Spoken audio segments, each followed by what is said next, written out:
Tribunal Constitucional.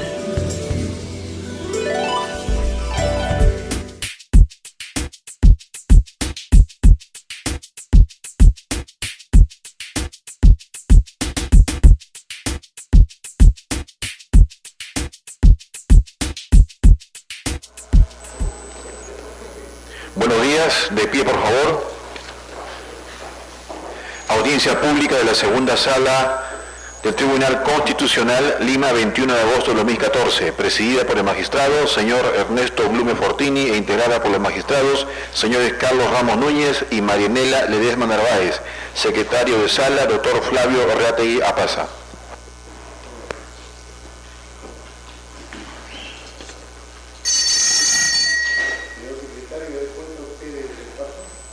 Señor presidente de la sala, señores magistrados, buenos días. A continuación voy a dar cuenta de aquellas causas en las que las partes han presentado a informar. Causa número 13, expediente 760-2013, proceso de amparo, iniciado por don Ítalo Benjamín Biancato Magni contra Servicios Postales del Perú, SERPOS. Por la parte demandada, ha solicitado uso de la palabra el abogado César Ibrahim Palacios Valdivieso.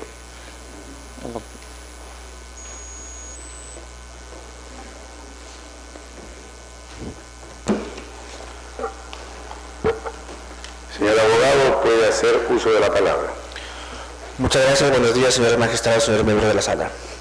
El caso es el siguiente. En el año 2002, el demandante Ítalo Biancato Magni accedió a un puesto de confianza en la empresa Servicios Postales del Perú. Sin embargo, en el año 2009, mediante carta 655-G/2009, se le retira la confianza, se procede a liquidar sus beneficios sociales y a pagarle la correspondiente indemnización por despido arbitrario de acuerdo a la jurisprudencia de aquella época. No obstante que el demandado no se apersonó en ese momento a cobrar sus beneficios, la empresa lo depositó en un proceso de consignación de beneficios sociales conjuntamente con la indemnización por despido arbitrario, siendo que el demandante se presentó a dicho proceso a cobrarlos, tanto sus beneficios como su correspondiente indemnización. No obstante esta situación, posteriormente el demandado inicia un proceso de amparo por reposición, alegando que se ha vulnerado su derecho al trabajo. Este pedido ha sido declarado infundado en primera instancia y confirmado en segunda instancia, dado que se considera que, de acuerdo a la jurisprudencia de aquella época, hay que hacer una diligencia importante. Los hechos sucedieron antes de emitirse por el tribunal la jurisprudencia del caso Lara sobre el pago de beneficios e indemnización por despido arbitrario por cargos de confianza. En esas consideraciones, dado que el demandante cobró, de acuerdo a la jurisprudencia de aquella época, tanto sus beneficios como su correspondiente indemnización, solicitamos que la sentencia que viene alzada sea confirmada y se declare infundada la demanda.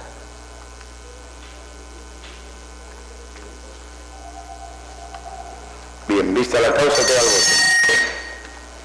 Causa número 29, expediente 2324-2013, proceso de desdata, iniciado por don Artidoro Antonio Medina Sayaverde contra la ONP. Por la parte demandada, ha solicitado uso de la palabra la señorita abogada Medallic Stephanie Guillón Raimundo. Señor presidente, debo precisarle que la mencionada abogada ha solicitado acumular el informe de la presente causa con el informe de la causa número 41. Expediente 2995-2013, proceso de habeas data, iniciado por don Carlos Cervantes Castro contra la ONP.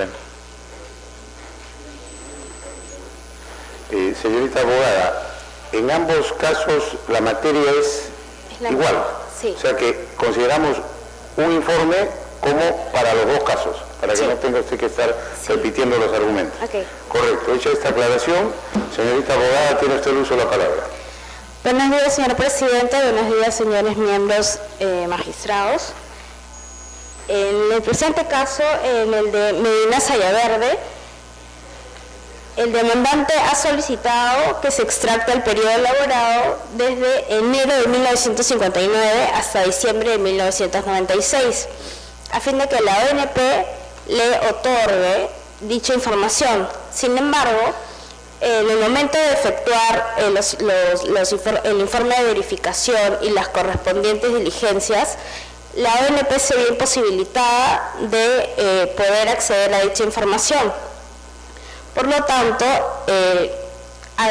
y siendo además que este no había cumplido con acreditar la relación laboral durante dicho periodo, es que la ONP se ve imposibilitada de otorgarle dicha información, por lo que solicitamos que se desestime el recurso de agravio constitucional, toda vez que no se está vulnerando ningún derecho al demandante, pues se entiende que se estaría vulnerando un derecho constitucional siempre que la ONP se niegue a suministrar dicha información. Sin embargo, como le voy a señalar, la ONP se ve imposibilitada a otorgarle esta información al demandante. Sería el caso contrario si es que la administración otorgaría información falsa o fragmentada o errada. Es por este motivo que solicitamos que se desestime el recurso de agravio constitucional. Una pregunta, señorita abogada. El trabajador, y en este caso el ex trabajador, debe acreditar algunos requisitos mínimos, como por ejemplo la existencia de la relación laboral.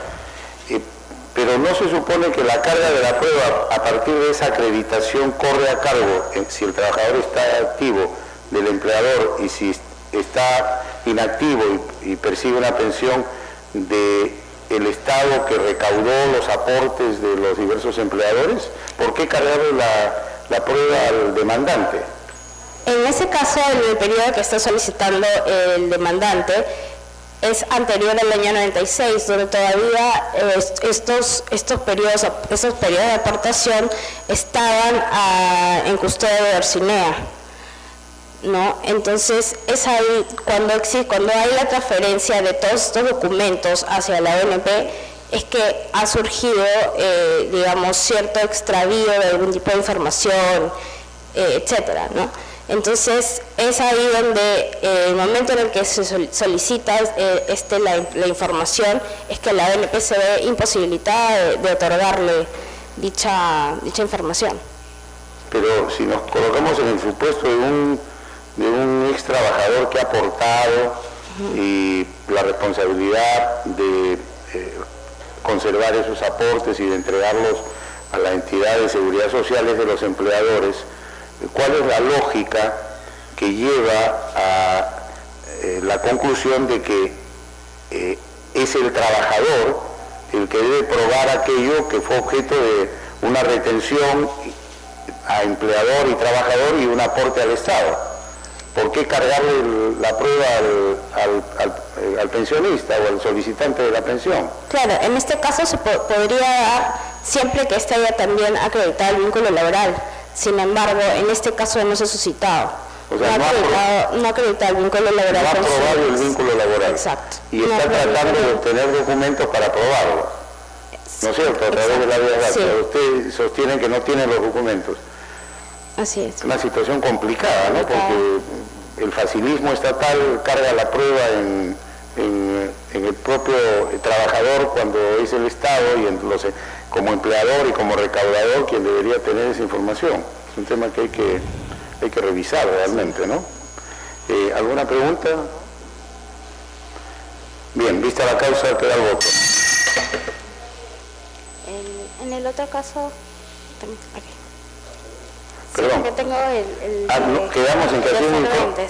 Sí, bueno, el otro es en realidad lo mismo, es sobre un periodo. Entonces ya está bien, acote lo que crea conveniente para cubrir el informe del segundo expediente. Claro, en este caso de igual manera es un periodo anterior al año 96, que es de enero de 1964 a diciembre de 1996, que es también lo mismo, no ha acreditado este vínculo laboral. Una pregunta del magistrado Carlos Ramos. Señorita abogado, la pregunta es la siguiente. ¿La ONP tiene un sistema de archivo manual y digital paralelo o todo ya está digitalizado? ¿Cuál es el sistema de archivo que ustedes manejan? En este momento ya ha pasado, digamos, está en todo el proceso de la digitalización. Es por ello que también actualmente existe cierta controversia con el mismo Poder Judicial, toda vez que ahora los expedientes administrativos se encuentran digitalizados. Los presentan en forma digitalizada, en formato de CD. Ahora, pero hay también interesados, ¿no?, las partes, los ciudadanos, que exigen la presentación de la documentación, que no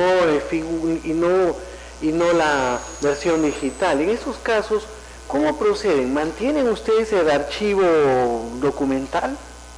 Todo el archivo documental que existía, digamos, ahorita, como le digo, se encuentra todo en un proceso de digitalización, ¿no? Pero mantienen el archivo documental, ¿cómo eso está organizado, podríamos decir? Claro, sí. Y bueno, y usted, que su experiencia como abogada, digamos, en este campo, ¿es frecuente que tengan casos en los que más se rechaza la información por la ausencia de la misma, o casos en los que más se aporta la información, da vida cuenta que es existente? En el caso de la información con la que cuenta la ONP... En casos de habeas data, pues, ¿no? Claro, siempre toda la información con la que cuenta obra en el acervo documentario que se encuentra justamente dentro del expediente administrativo de cada administrado. Pero, digamos, en los informes que usted hace, en su participación como abogada, digamos, normalmente, ¿qué es lo que prevalece más? ¿La existencia de documentos o la ausencia de documentos? Mayormente es la existencia, porque lo que piden generalmente está, salvo en ciertos casos como estos, ¿no? En periodos que no se ha podido acreditar la relación laboral, ¿no? En ese tipo de... ¿Podría decirse que un punto de quiebre es el año 96? Sí, anterior al año 96.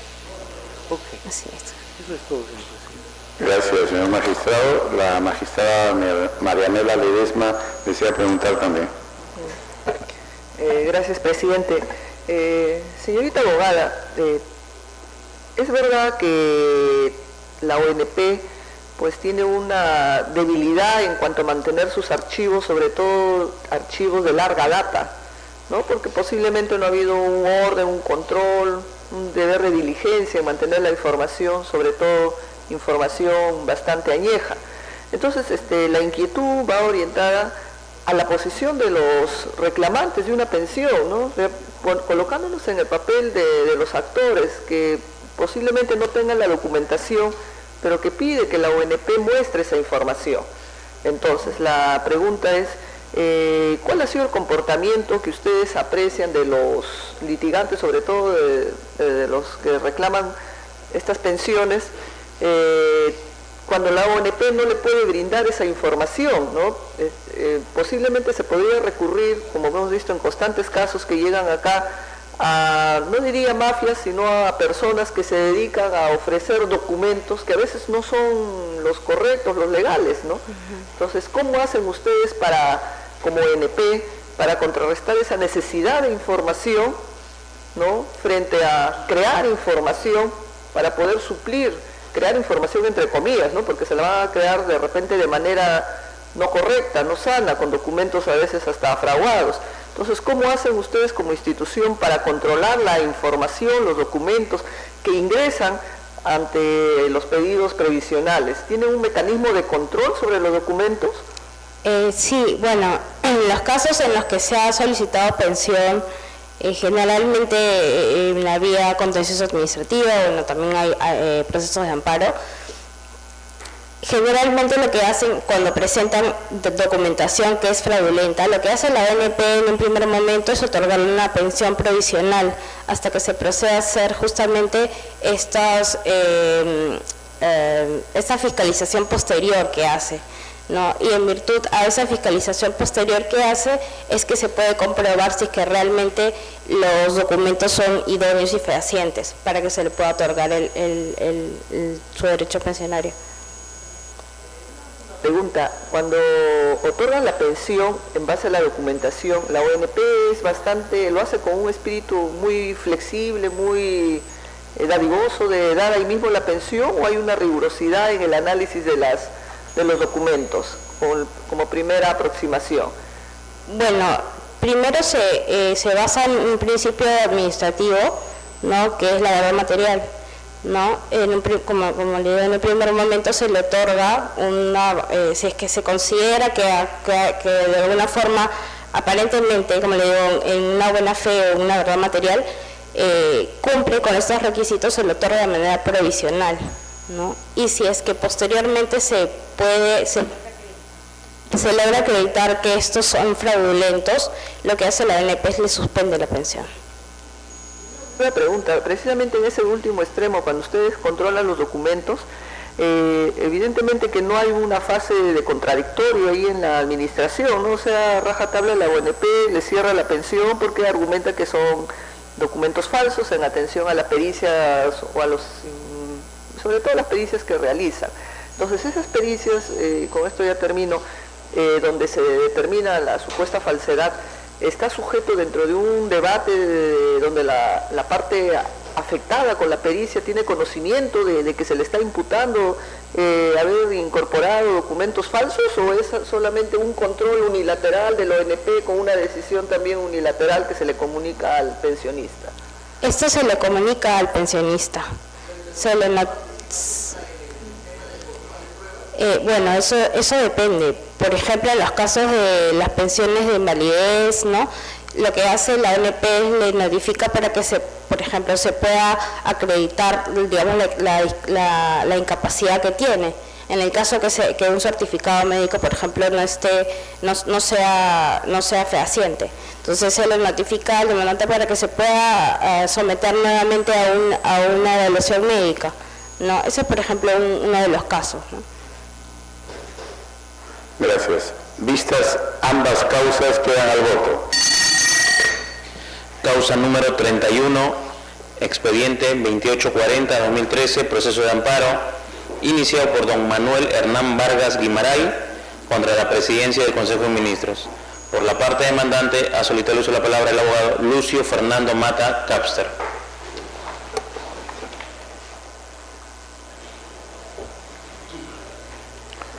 Señor abogado, puede hacer uso de la palabra. Gracias, señor presidente. En esta causa se trata de analizar el rechazo liminar de la presente acción de amparo. Interpuesta la demanda ante el cuarto juzgado constitucional, esta fue denegada ad liminem. ¿Cuáles fueron los dos argumentos empleados por el magistrado de primera instancia? Que el proceso laboral ordinario es la vía igualmente satisfactoria para ventilar el proceso. Y número dos, que el proceso de amparo solo corresponde cuando la controversia no sea compleja. Contra esta decisión, que consideramos irregular, se interpuso el recurso de apelación correspondiente, el que fue elevado a la séptima sala civil. ¿Qué dijo la sala civil? Que se necesitaba de la actuación de pruebas que no está prevista en el ordenamiento constitucional y que el amparo no era la vía idónea, un pronunciamiento similar al utilizado por el juzgador de primera instancia. El Tribunal Constitucional fue el primero en definir el concepto del despido fraudulento, que no estaba previsto en la 728. Entonces fue una creación del tribunal frente a determinados procesos en los que aparentemente, imputando una causa, el tribunal se da cuenta que existía un ánimo de causar daño, un ánimo fraudulento, imputándole hechos inexistentes al trabajador. En esos casos el tribunal estableció dos posturas, o una sola en dos variantes. La primera, para los trabajadores sujetos al régimen laboral del decreto legislativo 276, que tramitan sus acciones ante el juzgado contencioso administrativo en virtud de la ley 27584, se dijo que en esos procedimientos sí existía la posibilidad de reponer al trabajador. Por lo tanto, este gran sector de los trabajadores estatales no podía recurrir a la vía constitucional. Pero existe un sector menor, que son los trabajadores sujetos al régimen del decreto legislativo 728, que dijo el tribunal en esta oportunidad, al incorporar la figura del despido incausado, que en esos casos no había reposición, porque tanto la 728 cuanto la primera ley procesal de trabajo, la 26636, y la actual ley procesal de trabajo no contemplan el despido fraudulento. Y es por ello que ha sido necesario que la Corte Suprema en un primer pleno laboral haya acordado, después de la fecha de presentación de esta demanda, que los jueces laborales también pueden conocer este tipo de demandas. Entonces, no es cierto lo que se afirma por el juzgador en primera instancia. En segunda instancia, se dice que el tema no debe ser complejo. Pues no es complejo, porque al trabajador se le imputa una falta inexistente, que en este caso es un documento anónimo. Y voy a recordar lo que acaba de preguntar la señora magistrada. La administración, que es el despacho presidencial, no tiene los suficientes elementos de prueba, trabajadores, policías adscritos, para que determinen quién ha sido el autor. ¿Se ha hecho una pericia, como se preguntaba? No se ha hecho. Se ha dicho al trabajador, este es el volante y tú lo hiciste. Eso es complejo de probar en este proceso, no, porque se trataría de cotejar los documentos que han sido recaudados o escoltados en el escrito de la demanda. Se trataría de revisar lo que se dijo con toda coherencia, que es lo que ahora se está exigiendo, que es el empleador quien debe probar. Y acabamos a recordar la teoría de la inversión de la causa de la prueba. ¿Sí? En el derecho administrativo disciplinario se invierte la carga de la prueba. Generalmente la prueba corresponde a quien afirma un hecho, pero en los casos del poder disciplinario no, porque es el empleador quien tiene que desmantelar la presunción de inocencia contenida en la Constitución, y tiene que probar. El trabajador no tiene que probar, es la imputación. Entonces, nuevamente, si se trata de un documento anónimo, ¿cómo se llegó a la conclusión de que el trabajador había sido? Por ejemplo, se hizo una pericia, se hizo unas exhibiciones, se valoró y se le dijo, tú eres el que ha cometido la falta. Respecto a la necesidad de la actuación de los medios probatorios, es más o menos el mismo caso que el anterior. Y finalmente, respecto a que el amparo no es la vía. Señor, nuestra legislación, desde que se dictó la ley original, la 23.506, estableció con meridiana claridad en su artículo primero que el objeto de la acción de amparo es reponer las cosas al estado anterior de la apelación constitucional. El nuevo Código Procesal ha repetido esta figura, pero ha incorporado dos principios que también están en el proceso contencioso administrativo. El principio del pro actione y el principio favorable al trabajador. En caso de duda, la mínima duda, se trata de flexibilizar los derechos fundamentales y de priorizar entonces para que en un proceso supuestamente célere, porque solamente hay que comparar documentos, no se necesita otra cosa, sea admitida a trámite la presente acción y en su oportunidad se declarará fundada o infundada. En eso no estamos cuestionando. Lo que estamos cuestionando es si la decisión de rechazar liminarmente la demanda es una decisión ajustada al derecho y a la ley y a los planteamientos y recomendaciones y a la doctrina del Tribunal Constitucional. Sostenemos categórica y enfáticamente, señor, de que esta demanda debe ser admitida a trámite. Pregunta del magistrado Carlos Ramos. Sí. Abogado, lo que yo quisiera saber por parte suya es ¿qué hace que este asunto tenga relevancia constitucional y por qué razón tiene que ser visto o ha tenido que ser visto por este Tribunal Constitucional? Consideramos que, como ha sido establecido en anteriores sentencias constitucionales, cuando se habla de la relevancia constitucional, el derecho fundamental al trabajo tiene relevancia constitucional, pero sobre todo, si cuando se produjeron los hechos no había vía igualmente satisfactoria para poder resolver el planteamiento contenido en la demanda, porque como he dicho, los hechos se produjeron, la demanda se produjo el 14 de mayo, el pleno laboral es de julio, 2 meses después, por lo tanto sí tenía relevancia para verlo en esta sede constitucional, en virtud de que en esta sede se podía ordenar y se puede ordenar la reposición del trabajador. Pregunta a la magistrada Ledesma. Quisiera, por favor, señor abogado, que nos aclare en qué consiste esta debilidad de prueba, para que tanto la primera como la segunda instancia han dicho de que no es esta la vía, porque el caso que usted está trayendo, la justicia constitucional, no es un caso muy claro, que requiere mayor prueba y precisamente el amparo no sería el camino, ¿no? Entonces, quería escuchar su opinión. Sí. Que no está debidamente de repente claro en los hechos probados que usted alega que se ha cometido. Sí, gracias. Como insisto, se trata de un documento apócrifo, se trata de un documento que no tiene firma y que en todo caso, previo al procedimiento de despido, es el empleador el que ha tenido que acreditar que el trabajador ha sido el autor intelectual o material del dispositivo. Al no existir esta prueba, podemos recurrir a la acción de amparo, que si bien no tiene estamento probatorio, bastaría la comparación de los documentos para, en un raciocinio lógico jurídico, establecer de que el procedimiento está viciado desde la primera instancia administrativa.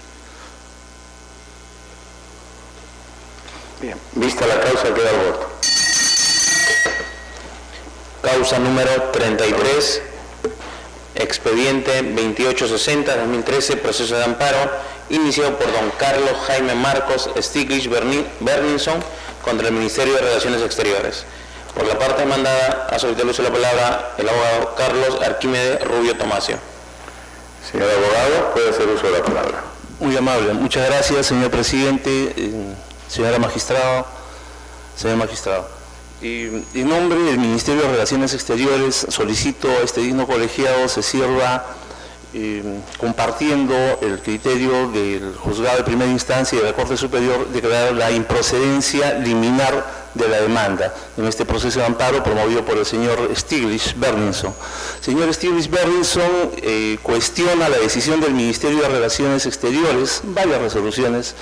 En primer lugar, la decisión del Ministerio de Relaciones Exteriores de haber dispuesto en el año 2002, en octubre del 2002, su traslado del cargo que venía desempeñando en Shanghái como cónsul hacia la Cancillería. La resolución que el año 2003 le impuso la sanción de 30 días de suspensión en su condición de funcionario diplomático al servicio de la República, por el servicio diplomático de la República, por haberse acreditado su participación, aunque minoritaria, en el tema del cese de 117 funcionarios en diciembre del año 1992. Nosotros sustentamos, señores magistrados, que la demanda es improcedente y por las razones siguientes. En primer lugar, estas son cuestiones de orden procesal. En primer lugar, la vulneración, la supuesta y negada vulneración se habría convertido en irreparable. Conforme al artículo 5, inciso 5 del Código Procesal Constitucional, por dos cosas. En primer lugar, el demandante pasó a retiro, era un funcionario diplomático y el año 2011, días antes de interponer la demanda, había ya pasado a retiro a su solicitud mediante resolución 261 del 2011 del 4 de julio de ese mismo año. En consecuencia, el hecho de que se vuelva a revisar una situación que tiene que ver con el ejercicio pleno del cargo o con una sanción que se le habría interpuesto y se cumplió, además, 11 años antes, no tiene razón de ser y por eso decimos que se convierte en irreparable en todo caso. La segunda razón es la causal de prescripción que está establecida por haber transcurrido el plazo de 60 días que establece el artículo 44 del Código Procesal Constitucional.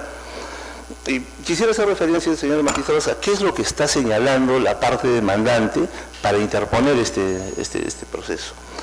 Resulta que paralelo al proceso administrativo disciplinario que se le siguió el año 2003, él había solicitado de parte del Ministerio de Relaciones Exteriores que se presente una documentación. Ante la negativa, por no existencia de los documentos, recurrió a un proceso de habeas data. Ese proceso de habeas data concluyó declarando fundada la demanda y estaba referida a 3 documentos que la comisión disciplinaria en esos momentos los denominó, tendría que denominar de alguna forma, testimonios juramentados. Esos testimonios juramentados nunca existieron. El presidente, que a cargo de esa comisión, refiere y dice, declaró tal persona y dijo tal cosa.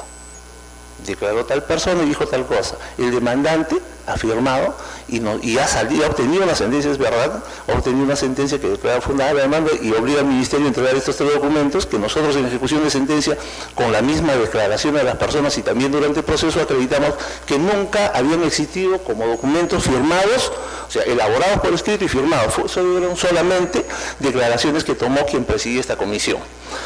Y precisamente basada en esa sentencia, en la falta de información, dice, lo que sucede es que en verdad yo estoy acreditando ya que el año 2003 no me pude defender bien, pues. Y por eso solicita al Ministerio que deje sin efecto estas resoluciones del año 2002 y está tratando, nosotros decimos, de revivir nuevamente una situación. Vale comentar, señores magistrados, que nosotros, el Ministerio de Relaciones Exteriores, tiene en trámite un proceso de amparo contra la resolución que se expidió en el proceso de habeas data por falta de motivación de las resoluciones, porque lo que señalábamos como una cuestión de fondo, claro, ese es un proceso diferente, la cuestión de fondo es que el hecho que en un documento se diga existe un testimonio de tal persona, no quiere decir que ese documento necesariamente esté elaborado y firmado y suscrito. En los procesos penales, por ejemplo, se toma la declaración de los testigos, del procesado, y se dice, rindió su testimonio, rindió su manifestación, y ellos no firman, firma la persona que los toma. Ese es un debate que se está llevando a cabo. Pero en concreto, para estos efectos, señores magistrados, como reiteramos, en primer lugar, el objeto que está pretendiendo ya ha sido ejecutado hace 11 años, antes de que interponga la demanda, el demandante, con la categoría de ministro de Servicio Diplomático, pasó a retiro y por tanto ya no debe radicar en sede constitucional. Respecto a la prescripción, ahora sí vuelvo a ella, resulta que la carta que él solicita, dice de hace 10 años, se le dice, bueno, ya prescrito, se le comunica el 3 de enero del año 2011, sin embargo la demanda es interpuesta el 9 de agosto del 2011, ha pasado con exceso los 60 días que establece la norma. Y una cuestión importante, resulta que la parte demandante ya el año 2003 recurrió a un proceso de amparo. Y en ese proceso de amparo es donde debió en todo caso pues cuestionar, decir, ¿saben qué? Aquí en este proceso disciplinario se me ha impuesto una sanción de 30 días de suspensión, fue una sanción mínima, y me están procesando y me han sancionado cuando no hay la documentación que corresponde. Ahí debió ejercer su derecho de defensa. En esta resolución del Tribunal Constitucional, que es la sentencia 1380 del año 2004, que declara infundada la demanda, se señala expresamente que se ha respetado sus derechos constitucionales al debido proceso. Y en consecuencia, y existiendo un pronunciamiento en verdad sobre el fondo de esta situación, se analizó también la situación que alegó en su momento diciendo me están perjudicando mi derecho de defensa. Ese derecho de defensa consta en la resolución que había sido debidamente respetado y su derecho de trabajo también había sido debidamente remunerado. Y por estas consideraciones, señores magistrados, para que no se retome una situación de hace 11 años que consideramos que debe declararse improcedente la demanda. Vista la causa, queda el voto. Causa número 36, expediente 2948-2013, proceso de habeas corpus, iniciado por don David Sánchez Manrique Pancorbo, contra el presidente del órgano técnico de tratamiento del establecimiento penitenciario de Ancón. Por la parte demandante, ha solicitado el uso de la palabra a su abogado Henry Pascal Dumas Esmal Loy Ives. Proceda a informar, señor abogado. Señor presidente, distinguidos miembros de esta sala del tribunal, el caso de David Sánchez Manrique es un caso de una connotación mediática importante y que actualmente, para efectos de lo que vamos a tratar en esta acción constitucional, se encuentra en trámite. Ha habido una sentencia de primera instancia y actualmente, tras el recurso de nulidad, la Corte Suprema debe evaluar el fondo de este proceso. Está relacionado con el accidente o el fallecimiento de una persona en el Estadio Monumental, David Sánchez Manrique y Oyarse. El tema puntual que trata esta acción constitucional está relacionado con la violación flagrante del derecho a la presunción de inocencia y de la igualdad ante la ley que tiene cualquier ciudadano en este país. David Sánchez Manrique Pancorbo es detenido tras haberse puesto a disposición voluntariamente de la Policía Nacional del Perú. Se le ordena mandato de detención el 19 de septiembre del año 2011. El 20 de septiembre del 2011 se le designa en el tratamiento penitenciario a un régimen especial cerrado. Ese es el cuestionamiento de esta acción constitucional. ¿Por qué motivo y en base a qué fundamentos el INPE le dio una categoría de régimen penitenciario cerrado especial, cuando la ley y el reglamento taxativamente expone en el artículo 11.b del Código de Ejecuciones Penales y en el acápite 7.7 y 7.8 de la ley del INPE, dictada 2 meses antes de esos sucesos, que las personas procesadas y no condenadas tienen un régimen que se denomina cerrado ordinario.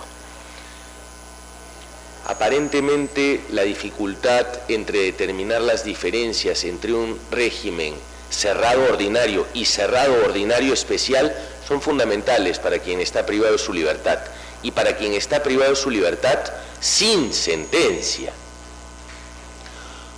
porque el no tener acceso a ningún familiar más que el directo, el no tener acceso a ningún médico, el no tener acceso a ningún perito, el no tener acceso a ningún amigo durante el periodo en que uno está privado de su libertad sin haber sido condenado, creo que es bastante significativo para la calificación del régimen en el cual uno se encuentra privado de su libertad.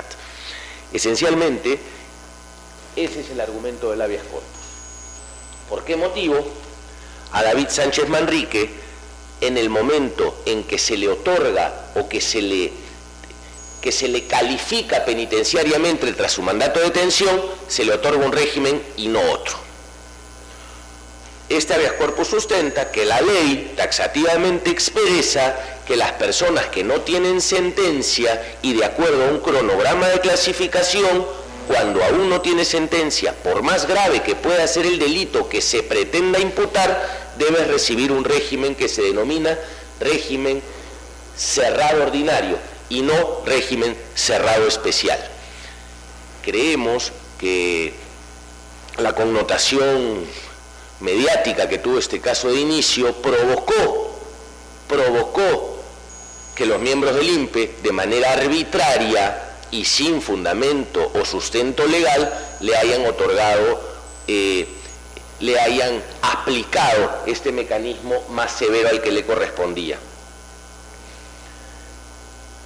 ¿Por qué es una calificación más severa de la que le corresponde? Primero, porque lo dice la ley, y a pesar de que nos encontramos ante el tribunal para especificar este tema, llevamos 2 instancias donde no hay un pronunciamiento al respecto.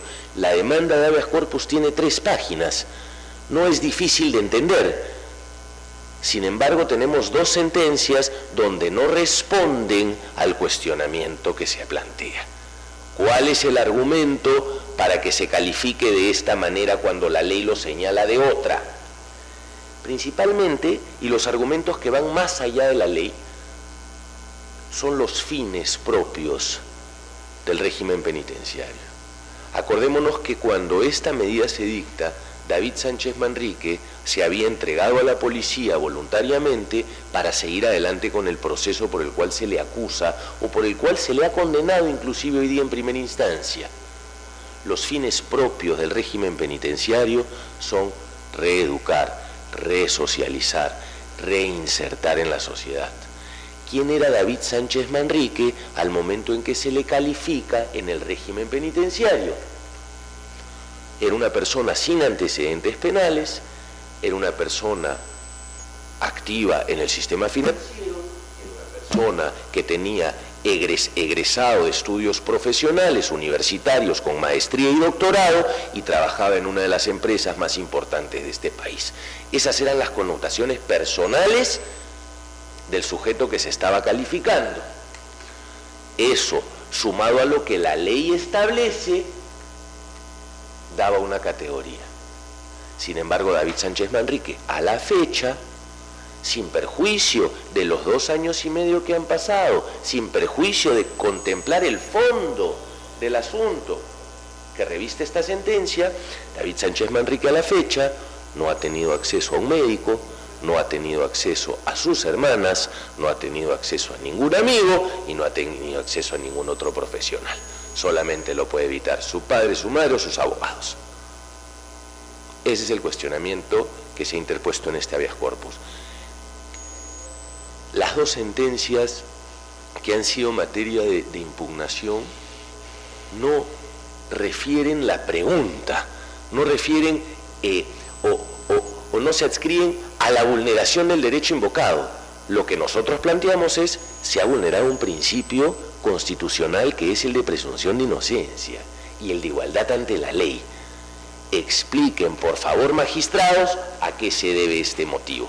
Por esos argumentos es que solicitamos a este tribunal que tras la verificación de las normas que hemos citado puedan revocar la resolución materia de impugnación y solicitar que a David Sánchez Manrique se le haga una evaluación conforme a ley. Porque lo que se pide aquí es la evaluación para determinar cuál es el régimen penitenciario que le corresponde. Eso es lo que se pide, la evaluación conforme a ley. Muchísimas gracias. Sí, señor abogado, ¿cuál es la razón que esgrime la autoridad encargada del, digamos, del penal para designar un régimen penitenciario cerrado especial a su patrocinado? Le agradezco la pregunta, señor presidente, porque aquí está el quid del asunto. La ley de la materia dice 2 cosas. Artículo 11.b del Código de Ejecución Penal: las personas que no están sentenciadas necesitan un régimen cerrado ordinario. Eso dice la ley. ¿Qué ley es esa? ¿Me la puede identificar? Sí, por supuesto. Es el artículo 11.b de Ejecución Penal. Entonces, partamos de la ley y así vamos desmembrando por qué un juez o un personal administrativo puede llegar a la conclusión que nosotros estamos cuestionando. La ley de la materia dice que una persona que no está sentenciada todavía, que está privada de su libertad, tiene que tener un régimen cerrado ordinario. Eso significa más o menos cualquier persona que está privada de su libertad. Acto seguido, en julio de ese año 2011, la resolución presidencial Instituto Nacional Penitenciario número 527-2011-INPE. Este es un reglamento. En este reglamento, en los puntos 7.7 y 7.8, se hacen unos cuadros para sumar puntos. Por ejemplo, número de ingresos. Si tienes un ingreso a los penales, te pongo 1 punto. Si tienes más de 3 ingresos, te pongo 5 puntos. Después, respecto a la edad, si tienes más de 25 a 40 años, te pongo 5 puntos. Número de agentes que participaron en el delito, otro puntaje. Por la modalidad del delito atribuido, otro puntaje. Y por penalidad al delito atribuido. Me adelanto a señalar que tras este habeas corpus se presentará otro, porque aquí hay una... en este reglamento se está vulnerando un principio de inocencia. Le estoy pidiendo a un agente del INPE, cuando recién tengo detenido a una persona, que califique si esto es doloso o no lo es, si hay intervención de más personas, pero eso es materia de otra discusión. Entonces, la idea que tiene el INPE es sumar los puntos para determinar qué régimen te puede tocar con una ley primigenia que es la que regula este reglamento. La excepción a esta regla dice: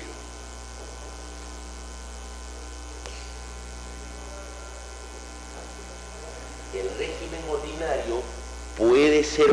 régimen ordinario cerrado puede ser variado si ocurren dos elementos: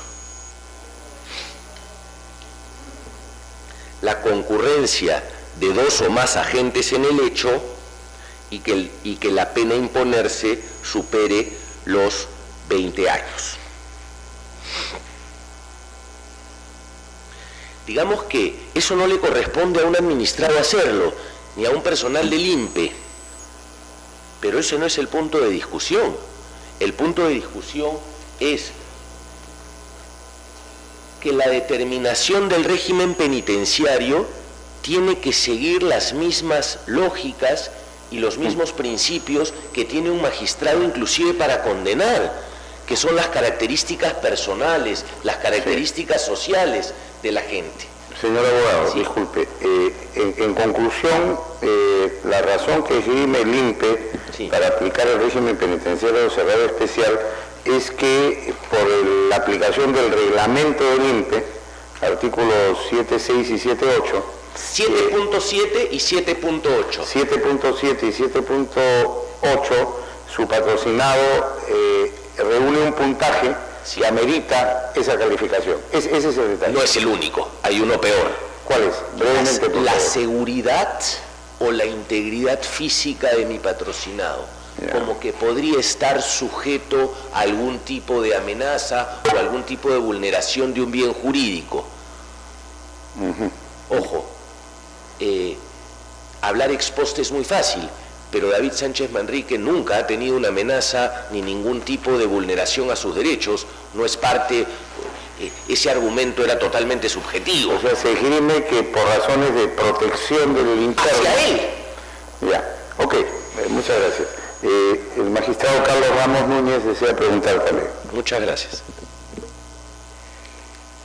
Esa decisión del INPE Sí. fue tomada una vez impuesta en primera instancia la pena o fue impuesta al momento que se dictó la Justamente, prisión preventiva. justamente, no, ni siquiera prisión preventiva, no estamos hablando del nuevo código, ni siquiera prisión preventiva. Rápidamente, esto sucede el 11 de septiembre del 2011, la sentencia ha recaído en enero de este año 2014, estamos hablando del 11 de septiembre del 2011. Eso sucede ese día, 7 días después se presenta, es detenido, se le ordena el mandato de detención y en la carceleta del Poder Judicial es que te dicen en qué régimen te han puesto. Y se te entrega un papel recién cuando llegas al penal. Es así como funciona el sistema penitenciario hoy en el Perú. En la carceleta del Poder Judicial se te dice, por si acaso te vas a Ancón y te vas en el régimen cerrado especial. Llegas a Ancón, en este caso Piedras Gordas, y te hacen firmar la notificación administrativa por la cual se te ha designado este régimen. Ojo, no hemos interpuesto la acción de amparo al día siguiente, hemos recurrido en la instancia administrativa esta decisión, documentos que obran en autos, ya esa resolución ha quedado consentida a nivel administrativo, razón por la cual acudimos al tribunal o acudimos en la vía constitucional. Son 3 años que el señor Sánchez Manrique tiene este régimen penitenciario. El señor Sánchez Manrique, que venía en ese momento estudiando una maestría, un doctorado, no ha tenido acceso a ninguno, no decir privilegios, de esos derechos inherentes propios a cualquier ciudadano. Sí, quizás para una mejor ilustración, ¿podría usted establecer didácticamente cuáles son las diferencias entre un régimen y otro? Se lo digo claramente, doctor. Y didácticamente. Primero, ¿quiénes te pueden visitar? Eso es lo primero y fundamental. ¿Con quién tienes acceso? En el régimen cerrado especial, que es el más grave de todos, solamente te puede visitar tus familiares de primer grado y tus abogados. ¿Correcto? En el régimen que ostenta hoy día David Sánchez Manrique solamente puede ser visitado por su padre, su madre y su abogado. Ni siquiera su novia, por decirlo de alguna manera. En el otro régimen te puede visitar tu primo, tu tío, tu padrino, tu amigo, tu médico, tu perito, cualquier persona, digamos, tu enamorada. Es esencialmente a eso se trata el tema. ¿Por qué motivo sucedió? Ese es el cuestionamiento de este habeas corpus. Pregunta la magistrada Marianela Ledesma. Muchas gracias.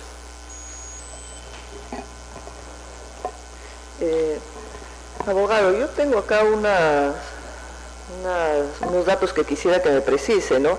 Actualmente su patrocinado está sentenciado. ¿Cuánto es la sentencia cuánto es la pena que se le ha impuesto en la sentencia? Sí. Nada más. 35 años. 35 años.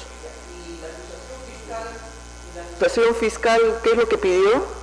35 años. También, y lo mismo que pidió la acusación fiscal. Sí. Eso se le ha sentenciado. Sí. Si me permite 3 minutos sobre el respecto, porque es el fondo del asunto. La discusión en la Corte Suprema va a ser fundamental.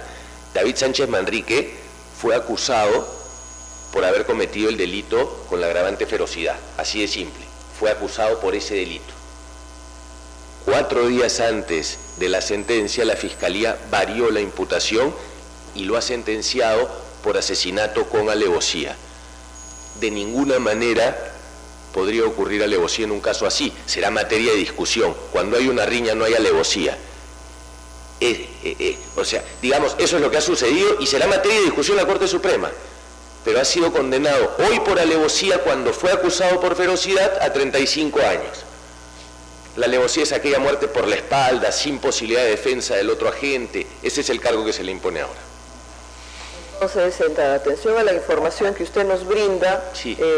Sánchez Manrique a la fecha no es un procesado común y corriente, sino un sentenciado a 35 años de prisión por una cuestión donde se discutirá si hay una ferocidad o una alevosía, que eso está, y que está pendiente la revisión de esa discusión y los efectos de la sentencia, porque la Suprema va a hacer una revisión del caso. Esa es la realidad. Él es un condenado a esa pena con cargo a revisión ante la Corte Suprema. Es correcto. Es correcto. Es correcto. Eso quería que me aclare para tener. Ahora, la siguiente pregunta que quiero que me aclare es, usted ha hecho referencia al 11.20 del Código de Ejecución Penal. ¿11.20? No, 11.b. Cuando el magistrado Blume le pregunta ¿dónde está el marco legal que usted está haciendo referencia? 11b, o bueno, 11b del Código de Ejecución Penal. ¿No? Entonces, acá tengo la lectura del artículo 11b del Código de Ejecución Penal y efectivamente refiere la clasificación de los internos en un régimen penitenciario.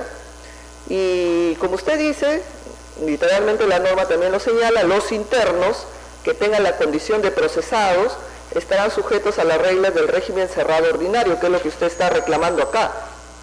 Evidentemente que tengan la condición de procesados, esto es antes que tengan una sentencia, que es el caso de su patrocinado, ¿no? Estamos hasta ahí correcto. Correcto. Perfecto. Pero lo que quisiera que me aclare, por favor, es lo que sigue a continuación de este artículo, porque este artículo dice excepcionalmente, porque esto no es un artículo con un solo párrafo, sino que hay una excepción al 11.20. Dice excepcionalmente y previo informe debidamente fundamentado del órgano técnico de tratamiento podrán ser ubicados en alguna de las etapas del régimen especial cerrado. Entonces, mi pregunta va, ¿su patrocinado ha sido ubicado de una manera excepcional, previo un informe debidamente fundamentado del órgano técnico de tratamiento en el régimen especial cerrado, en el régimen cerrado especial? Porque esa es la otra posibilidad que da el mismo 11B, que le explique, que explique la excepción. Que me ilustre.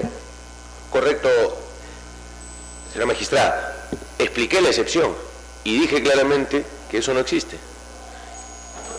No, pues porque el argumento no fue la ley, porque si no fue la seguridad o la presunta seguridad que podría poner en peligro la vida de quien ahora es acusado. Y ojo, en esa discusión de, sí, mi patrocinado hoy día es un condenado, pero esto data de 3 años atrás. El habeas corpus yo no lo he presentado hace una semana. Voy 2 años litigando este habeas corpus sobre este tema. Ahora, si ese informe existiera, ese informe tendría, en todo caso, que basarse para hacer esos cuadros de puntaje en el reglamento, en este reglamento que cité, porque el 11.b va encadenado con el 7.7 y el 7.8. Eso es lo que se pide.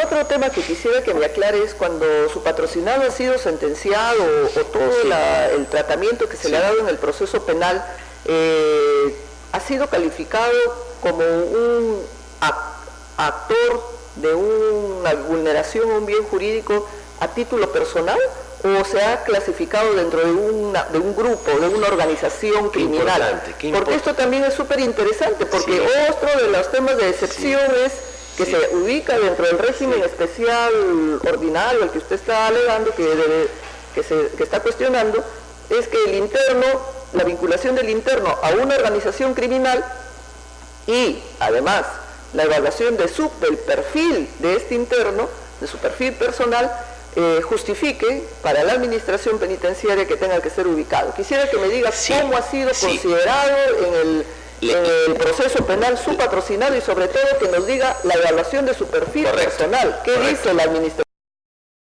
Le agradezco la pregunta porque no había visto la necesidad de exponerlo, sin embargo la respuesta es contundente. Durante la tramitación del proceso, en algún momento, cuando declaran complejo el proceso, es porque la magistrada de primera instancia decía que mi patrocinado y los demás procesados pertenecían a una organización criminal. Ese era su criterio.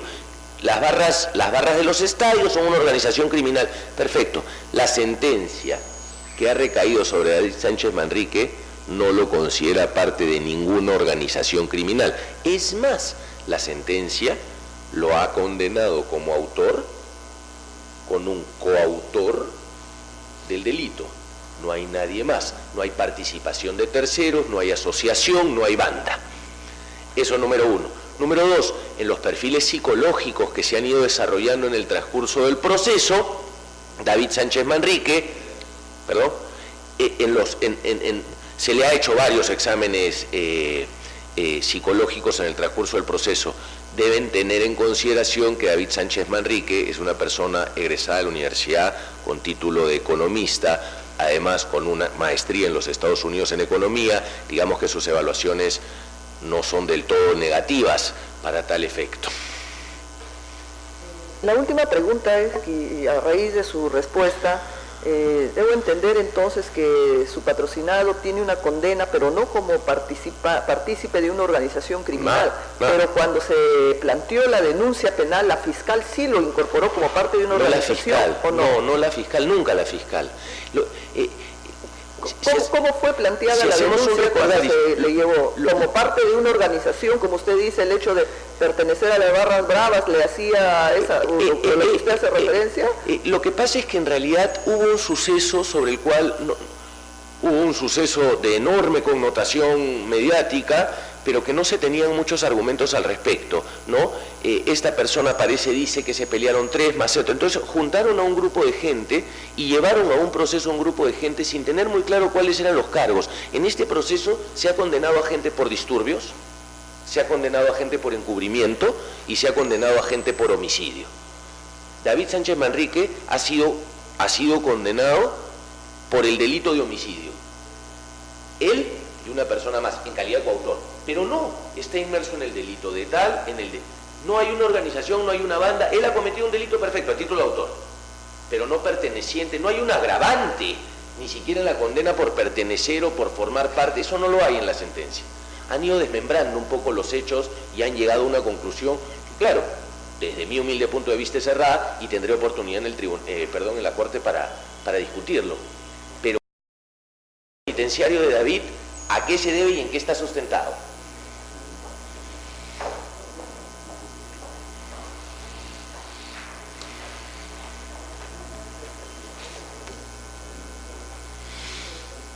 Sí, señor abogado, corren autos en el expediente que maneja el Tribunal Constitucional copia de la sentencia dictada contra su patrocinado.